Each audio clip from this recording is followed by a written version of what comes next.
Hi, my name is Sam and I'm a tutor here with Tutorly. Today we're going to be solving an algebra problem.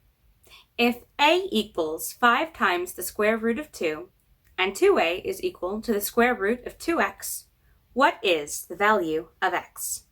Now, as with most problems, we should start out by looking for what we are given and what we need to find. What we are given, in this case, comes before the comma. If a equals 5 times the square root of 2, a is equal to 5 times the square root of 2. That is a given. It is something that we know for an absolute fact to be true. So I'm going to come in and circle it right there. That is our first given. Let's continue reading. And 2a is equal to the square root of 2x. That is our second given. We know for a fact that is true. All right. What is the value of x? Okay, now we come to the question. So now we come to the thing that we don't know. All right, I'm going to just underline it in red right here. The value of x. As we're going through our problem, we keep that in mind and we can return to it.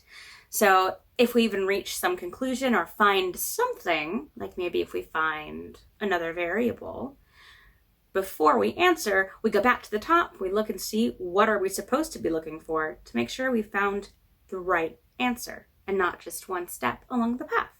Okay? So if we're looking for x, that is the value that we have to find. Let's take a look at what we've been given one more time.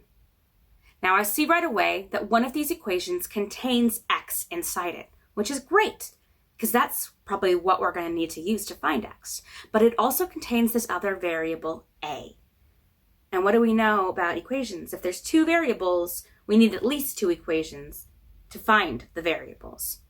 But we've got this other equation that tells us what a is. So perhaps if we can figure out what a is, we can figure out what x is. So what we're going to do, let's rewrite that second equation. But for a, I'm going to substitute in the values that were given in the equation, that a is equal to 5 times the square root of 2.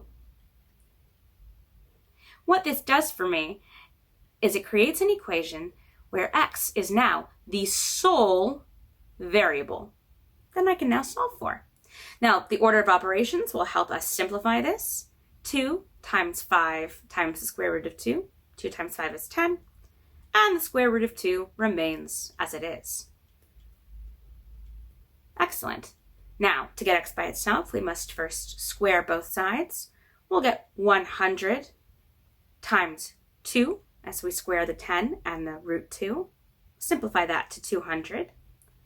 And as we square the other side, we'll simply get 2x. Finally, for our last step, we divide by 2 on both sides, and we find that x is equal to 100. There we are. We have come to some conclusion. We have now found something that we are looking for. X is equal to 100. Is this the correct thing that we're looking for? Oh, that's terrible. And we go back and we look. Yes, the value of x was exactly what we were meant to find. Let's review. What have we gone over today? This was an algebraic equation. So we learned a bit about algebra. We used the order of operations, the order of ops, and we did a little bit with square roots. To undo them, remember we square. And there we have it.